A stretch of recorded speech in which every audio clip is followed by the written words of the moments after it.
Hello, everyone. Welcome to our talk. My name is Zain Malik. I'm a principal software engineer at Exostellar. My name is Nibir. I'm an engineering manager at Datto for the platform engineering team. And today we are going to be discussing a challenge most organizations face, balancing cost saving with reliability. Business leaders have a misconception that reliability can only be achieved at a high cost. And every cost saving initiative, even though it's well intentioned, it might entail some risky proposal. Let's do an exercise together of cost-saving initiatives. Let's build a cluster with multi-tenant cluster to get better density and reduce waste. But wait, what about noisy neighbors? That will kill your performance. We got another one. Let's introduce cheaper spot nodes, huge savings. Well, until your nodes disappear at 2 a.m. and you get paged. Well, this guy, but I cannot stop. So we are going to tune workloads to exactly what they use, super efficient. Well, right until they get throttled under peak load and someone comes and screams at you. See, optimization breaks reliability. Well, why can't we just do all of these initiatives and call it a day, huge savings, and we have done our cost savings? Well, somehow you also end up with more outages. And this is the exact paradox. Like every efficiency gain, it feels like we're fighting reliability. But are we really? Or are we just afraid? Exactly. We blame the wrong metrics. We are looking at the CPU utilization sitting at 20% while we are ignoring 90% of I/O that is happening. Because the fear feels safer than data. We have been trained to see waste as a reliability insurance. So this is exactly what happens, right? You start cutting cost without considering reliability. Before you know it, like your application stability drops, your reliability takes a hit, and then you make a quick U-turn, you're back at high cost again. So addressing reliability needs to be an intentional step to reducing cost. The paradox isn't between cost and reliability. It's between fear and understanding. And once you break that ceiling of understanding where your gaps are in your reliability posture, your application failure modes, that's when your reliability peaks. And cost saving follows immediately. So these reliability gaps, they're real technical challenges. They're often covered in this safety blanket of over-provisioning. You guys all know it. And over time, this leads to millions of dollars wasted. And this was us. This is us. $22 million of our cloud bill was wasted. 22 million, unused. And this kind of waste feels unacceptable to all of us, but you can't just move the needle. Because every time you start optimizing, you're met with this question. But what about reliability? So let's look at an example. It's an example where the risks of cost optimization are very obvious.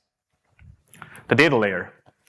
So if any of you guys are running distributed databases like CockroachDB, Cassandra, on Kubernetes, that's extremely brave of you. CockroachDB, for example, it requires multi-region quorum for consistency, which means like you need multiple replicas in each region to be active at all times. And if more than one of these replicas go down at once, you lose quorum. And your database stops accepting writes, your transactional system comes to a halt, you can't take any more writes on it. And your applications fail, it becomes a serious global outage, right? And maybe you might lose your job too.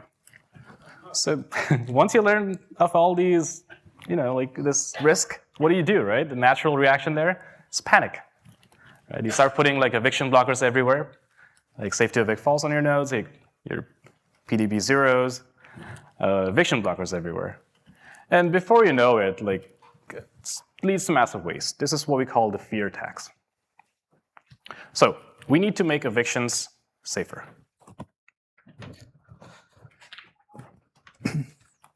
But if we wait a minute, we can see that this is happening even with cost saving inside the conversations, right? So picture this, like if we have a 2-cluster setup, cluster autoscaler is trying to scale down a node in one cluster, and there's a node pool upgrade happening in another cluster. Both of them want to evict the pods from the same CockroachDB cluster. And our solution was to block all evictions, set the PDB to 0. Now, cluster B stays inefficient, and cluster A requires an engineer to babysit the node pool upgrade process. So we have some operational deficiencies in the process. How do we fix that? We solve it by extending Kubernetes. We work on using Kubernetes primitives that could help us solve this kind of problem, and not just for cost saving, but to increase operational excellency that we have. In our case, we introduced a multi-cluster operator that coordinated evictions across cluster, essentially a lightweight global distributed lock. In a workload spread across multiple clusters, it made possible that only one pod can be evicted globally. We were using a validation webhook on the pod eviction subresource, and rejection there looks exactly as a pod disruption budget violation would look like for all the existing tooling, like cluster autoscaler or node pool upgrades. Now, by doing that, the CarcassDB stopped blocking evictions by default. Cluster autoscaler could safely remove empty nodes. Now, we have reliability going up, cost goes down, because evictions are predictable and controlled. So for context, we didn't just come up with these optimization techniques in a vacuum. So these are based on our experience managing, honestly, a massive Kubernetes platform, some 100 plus clusters, 5,000 plus nodes, 35,000 daily active pods, some 200,000 scheduling events per week. And all of this running on a multi-region active setup across 3 regions. But running at an embarrassingly low 9% utilization. Okay, let's get into some of these optimization techniques. Let's start with the table stakes, the absolute basics. First, multi-tenant clusters. Use shared clusters just to get density, you know? Like Kubernetes supports large clusters, cram all your workloads into it, just trust it, it's gonna work. Second, enable node pool autoscaling. If you're using Carpenter, great. Make sure your node pools they're configured to like scale down to 0. Then, enforce resource requests and limits. It's so easy to overlook. Just chase down the teams that do not set them. You'll be surprised at the number of outliers and the amount of money you could save by just setting those. And last, enable horizontal pod autoscaling. Make sure your applications can scale out automatically under load. So honestly, if you haven't done these 4 things yet, just don't even bother complaining about your cloud bill. Just start here. And once you're done with those, the basics, you move into the intermediate techniques. So this is where you start scaling your platform, because now your waste is hiding in your architectural gaps. Yeah, the first big one here is the FinOps and cost visibility. We need to know where the money is going. Cost broken down per team, service, per namespace. You can use any open source tooling, OpenCost, KubeCost, maybe build your own. And the big pitfall here is not getting the visibility in place early. And don't wait until the finance team is screaming for cuts. Next one, the spot nodes or preemptive VMs, depending on your cloud. There's a huge saving potential there. So why is not everything running on spot? Because reliability becomes more complex to manage. And the big pitfall is how and when a cloud provider reclaims that node. That is very different across cloud, and it's never standard. So it introduces unpredictability. So your applications need to tolerate interruptions. The next one here is the aligning node shape with workload demands. Why would you want to break up a big multi-tenant cluster into separate node pools into specific machine types? Because it's a problem of averages. When you have 1,200 different services, the average general purpose node, often it is not the most optimal for them. In our case, we found most applications were memory intensive. So running them on standard nodes with 1:4 CPU memory ratio meant we always run out of memory first, leaving CPU cores unused on the nodes.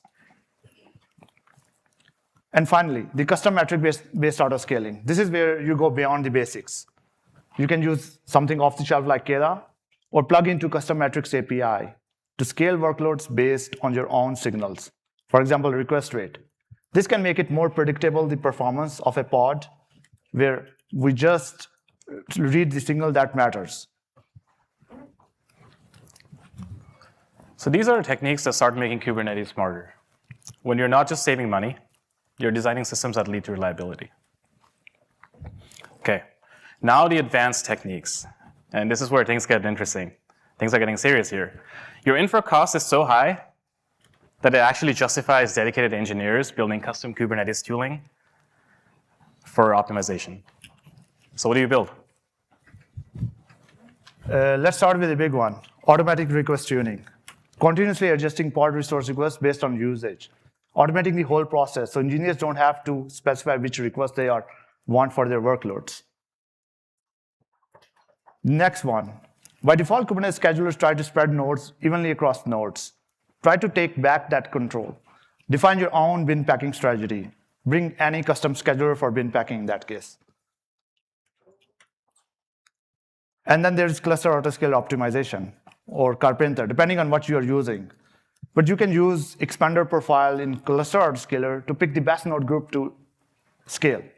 Maybe the cheapest one, or the one most likely to fit the workload shapes. And finally, enabling control evictions, removing any eviction blockers. Usually this means like fixing buggy application logic, where you can have a graceful shutdown, or pods can actually terminate gracefully without losing data connections. Because until you don't do that, the node won't scale down. And all your fancy tunings and the bin packing strategies that we are talking about are just theoretical savings.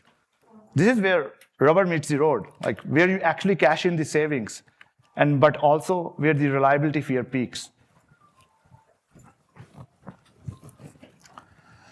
These kinds of technical solutions, they're incredible. I mean, they save tons of money, but they work, and we've seen it work. But the biggest problem is that, like what we said earlier, right? Like as soon as you start like implementing them, you know what's going to happen next. People look at this and say, yeah, but what about reliability? So let's talk about some of these roadblocks. So we've already talked about our struggles protecting the data layer earlier with CockroachDB. Yeah, now let's pick up the HPA versus VPA, a classic Kubernetes pain point. So if you remember earlier, we talked about automatic resource tuning. Well, here's the problem. You can't use HPA and VPA together, at least not on the same metric or the same dimension, CPU or memory. They can literally fight over pod resources. One is scaling the replicas, other is scaling the resources. And the question became, what about the reliability? And here's the irony. We say that HPA and VPA cannot work together, yet we proceed to manually right-size the workload with HPA enabled. So something is missing in the operational tooling, which makes the deploy time tuning easier and reliable. So it's rather more about control versus automation, and we went after that. We did not give up on VPA. Instead, we extended Kubernetes, and let's see how we did it. We decided to run it in a recommender mode, just generates recommendation, but doesn't apply them. We then feed the recommendation to our controller. That was always the purpose of operators, basically, to automate operations that humans will take. And making it like that overhead is configurable, and also the time when these recommendations are applied are configurable. We were giving control back to the user. So extending Kubernetes to optimize resource requests led to reduced cost and improved reliability. And that's a win-win.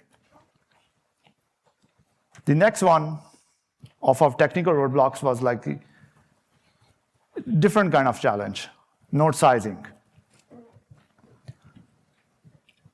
This one feels obvious, like if we move towards a big 96 core nodes or higher node core, then bigger the nodes, less overhead, more pods per node, lower cost. But in reality, it backfired. Our utilization actually dropped. Efficiency got worse on the bigger nodes. Why? Because without kernel level tuning, you cannot pack too many pods on the same node. It's a huge, expensive machines where our huge expensive machines were half empty. And in the end, we went back to 32 core nodes. But this time we switched to memory optimized instances. Our workload were memory intensive, as I said, always running out of memory first, leaving the CPU cycles unused. And a memory-intensive node gave us the CPU to memory, right CPU to memory ratio. And efficiency finally went up, and cost went down. This was one of those cases where direct cost optimization is not possible. Sometimes you have to dial back on the path that looks right on paper, but doesn't deliver in practice. It's about balance, knowing when to push for optimization and when to pull back to protect reliability. And that balance, more than anything, is what defines real platform maturity.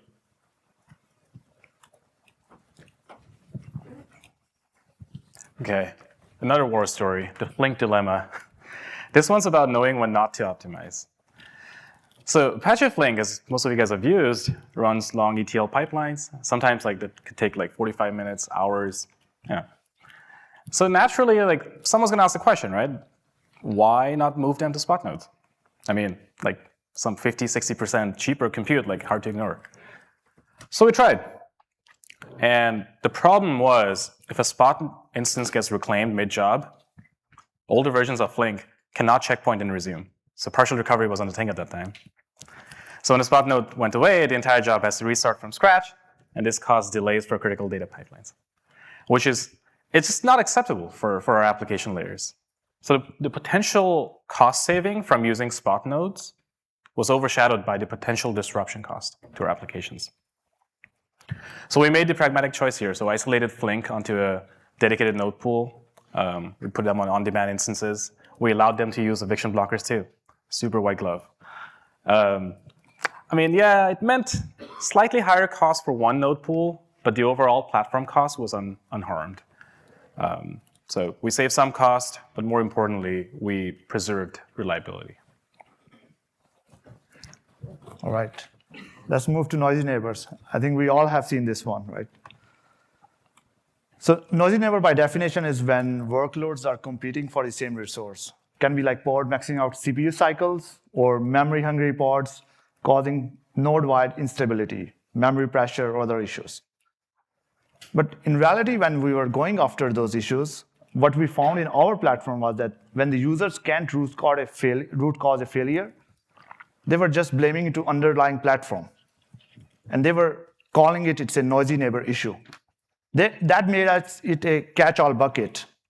We were actually missing deep understanding of our application failure modes, and we were calling it noisy neighbors. But we didn't want you to ignore everything that was happening. There was some visibility missing. So we had some specific solution for each problem. First one we solved by exposing pressure stall information metrics that expose the CPU, memory, and I/O pressure on the workloads. So when the user is claiming there's a noisy neighbor issue, they can go and check, is it really noisy neighbor? Are they not getting CPU cycle what they want?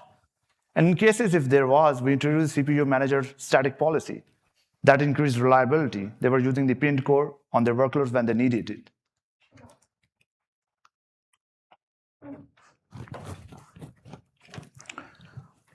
So technical blockers, they're only half the story. Because as you know, fear is not a technical challenge. You can't debug fear. You can't put a metric on it. You can't automate trust. So the last few blockers to our cost optimization efforts was actually organizational resistance, the human side of things. And you have to delicately address it. You have to ease fear, build confidence, and shift the culture slowly. The first one, the biggest one, you guessed it, fear, uncertainty, and doubt, right? It's the classic, don't touch my workload reaction. So engineers, they spend weeks, months, years building their services and perfecting it, optimizing it, maintaining it. It's at some point you start building emotional attachment to your services. So there's a natural resistance to automation. The idea of an automated resource tuning, touching your workloads and adjusting your request, it's kind of scary. And this leads to a fear loop. The fear of instability feeds into over provisioning for safety.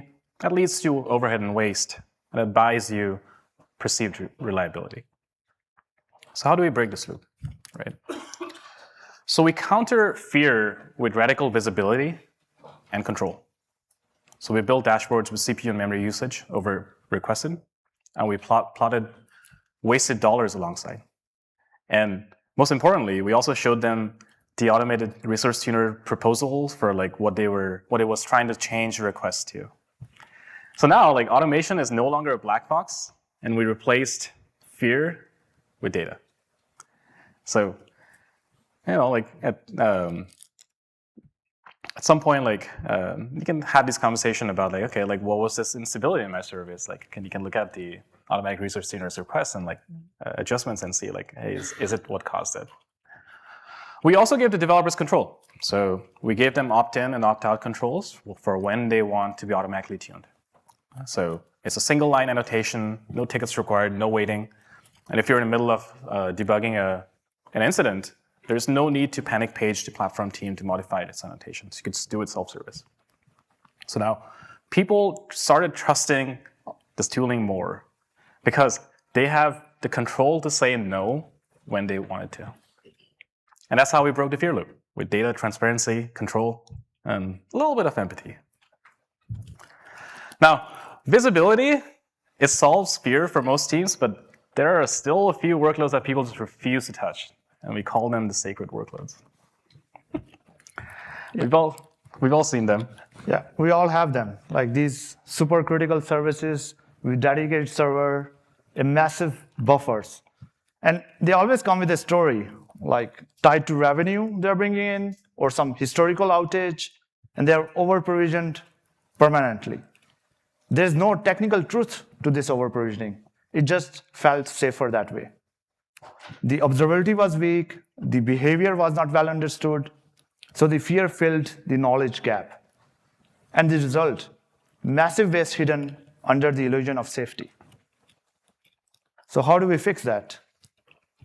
We improved telemetry, added profiling, built better dashboard, and that giant security blanket came off.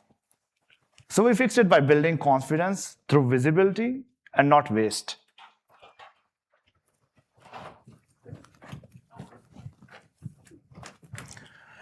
This next one, it might be the direct symptom of both organizational and technical debt, the eviction blockers. You know what happens, right? Like companies grow fast, the business moves fast, and teams start shipping features fast too. And stability, it's easy to defer, right? Like stability becomes tomorrow's issue. So it's harmless at first until there's like a sudden reliability push, usually from like higher leadership. And all of a sudden, like you start adding like eviction blockers everywhere. My workload cannot be touched, right? And at some point, these blockers start showing up everywhere. And that's when it becomes the cancer to any cost optimization effort. And we face it too. At one point, we found like 80% of the nodes on our platform had at least one pod that was blocking eviction. The cluster 8 autoscaler just gave up. It cannot scale down nodes. So you can tune resource requests perfectly. You can optimize your scheduler to bin pack like a champ. But if your nodes physically cannot be scaled down because of these blockers, your savings will never materialize. So how do we break the loop? So we solved it by extending Kubernetes.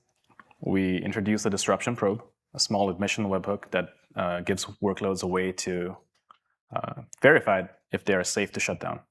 And teams had full freedom to define what safe meant to their service. So by giving developers control, we unlocked fleet-wide savings. We earned their trust and their confidence in automation that they will make decisions without hurting reliability. Okay, so we did the cultural reset. We addressed ownership gaps, rebuilt trust. The last remaining thing here is incentive structures. I'm a manager, so that's why this is important to me. So usually, there's a doom loop in every organization. If there is opaque cloud spend, it leads to this mindset of efficiency is not rewarded. That leads to waste being normalized and builds a culture of apathy. How do you break this doom loop, right? So remember those dashboards we mentioned about resource tuning and like waste? So those dashboards evolved into leaderboards. So a little bit of friendly competition, some positive peer pressure. So we kind of gamified the whole accountability of cost optimization with radical visibility. So optimization was no longer a top-down mandate anymore. It became like a bottom-up motivation. And management closed the loop here. So like you tied it to team goals, performance reviews, even bonus calculation. Money talks, you know. When efficiency, it becomes visible, measurable, and tied to personal incentives, ownership shifts. And we realized the most effective technical solutions are not really technical. It involves understanding human motivation. So we fought the fear, uncertainty, and doubt. We battled the blockers. We built the tooling. We navigated all the politics. So after all that, what was the payoff? We had incredible results. So we shaved off $13 million of our cloud bill, just reduced. So we were very happy with this outcome.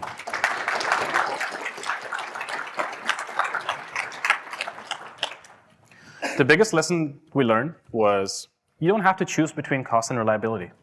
You get both. So looking back at this whole massive undertaking, what are the biggest philosophical lessons that you learned?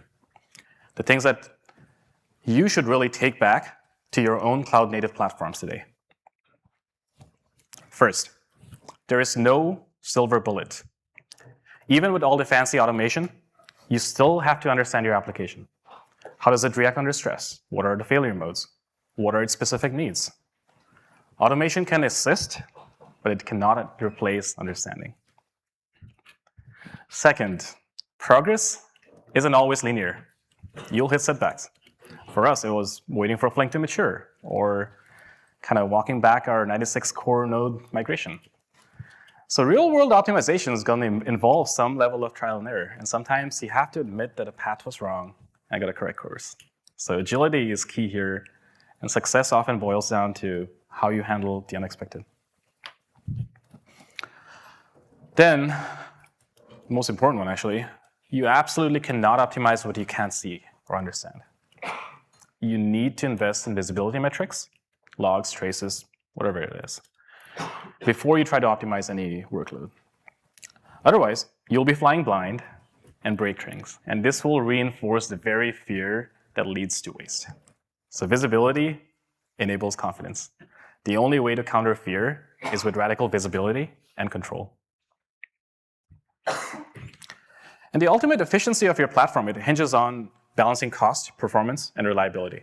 So optimizations done thoughtfully will actually reduce risk by replacing fear and assumption with data and control. So the process of optimizing cost for us forced us to improve our reliability. We put better monitoring in place, mandatory graceful shutdowns, deeper understanding of our application failure modes.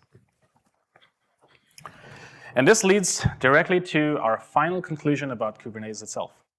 Kubernetes is not the end product.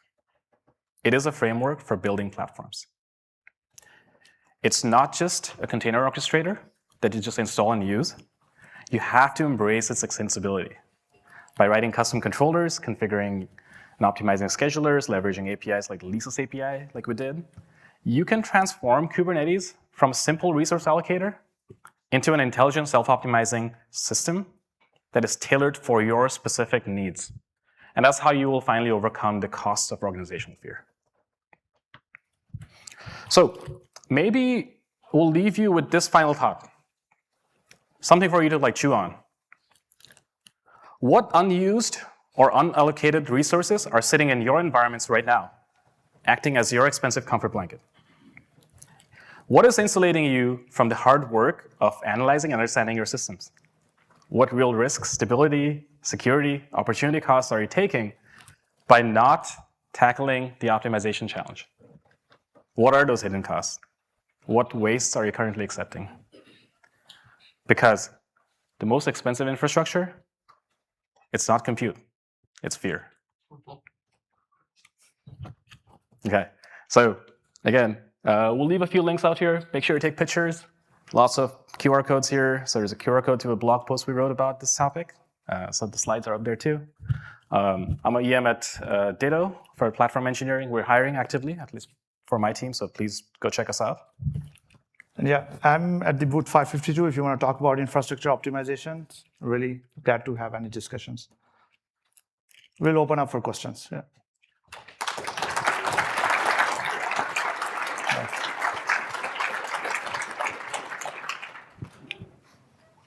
Thank you for your talk. Great stuff.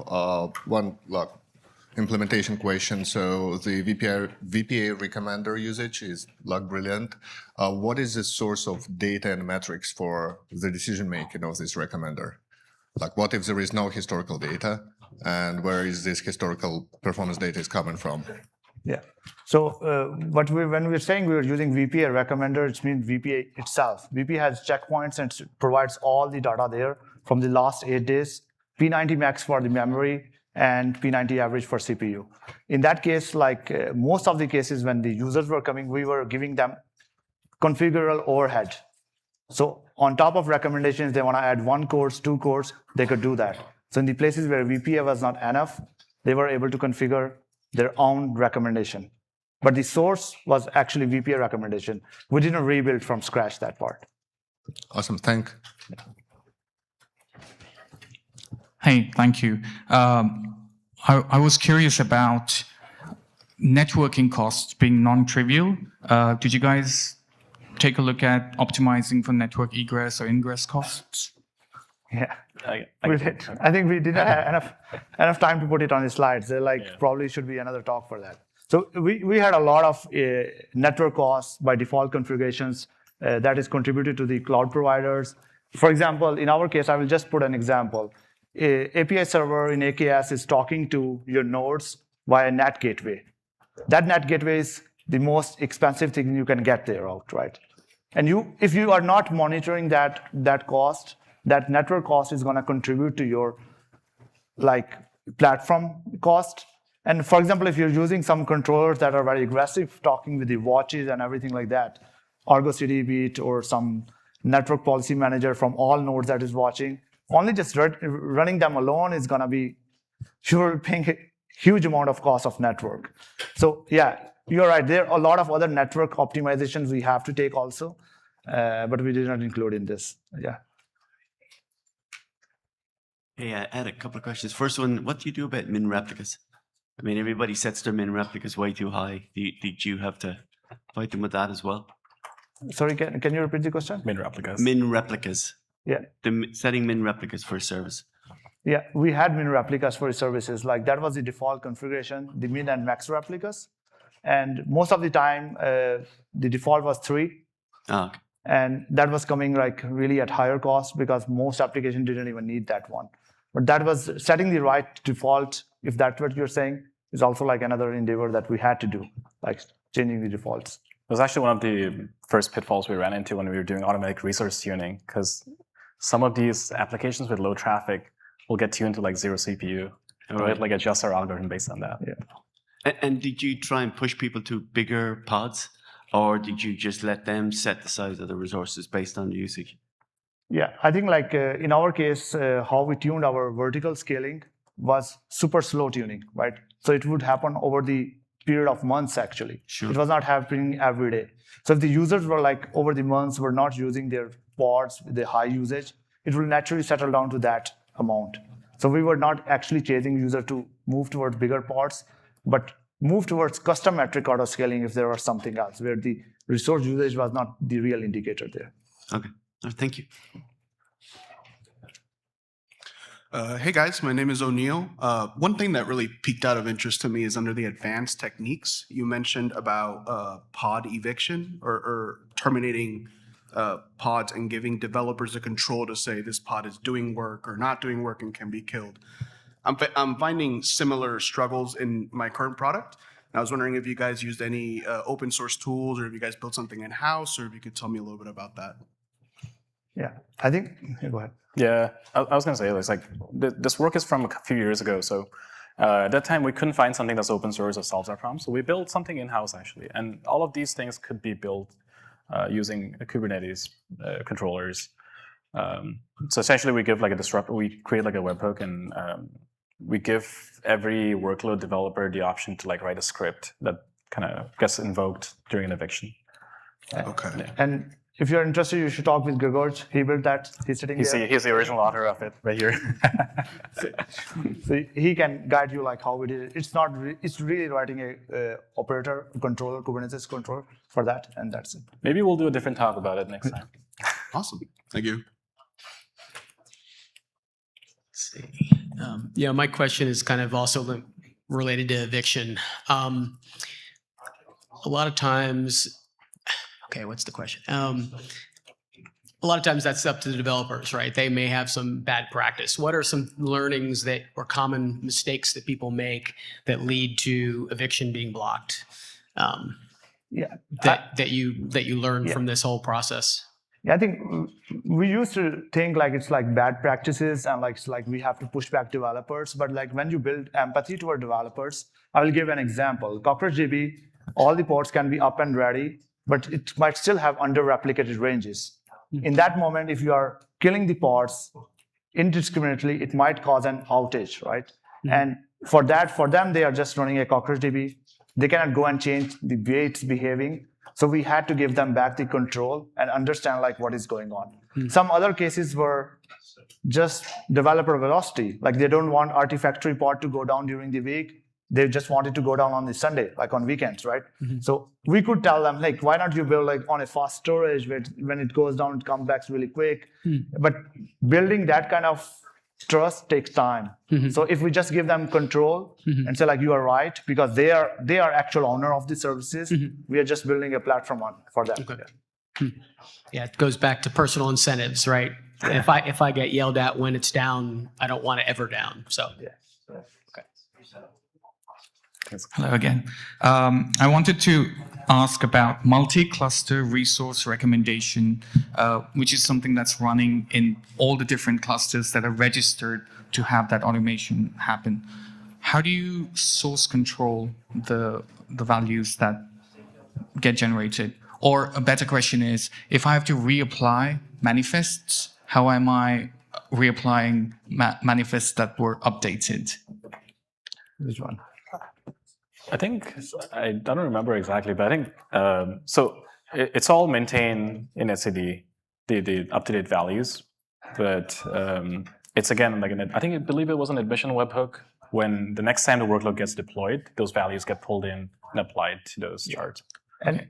And is there a way to export the behavior in terms of analytics? Like I'd like to build a dashboard that I can find standard deviation for all the changes that have happened over time. Yeah, so we plugged it all into our telemetry data dashboard, so like into Grafana. So you can have like historical data, you can have all this data available very easily.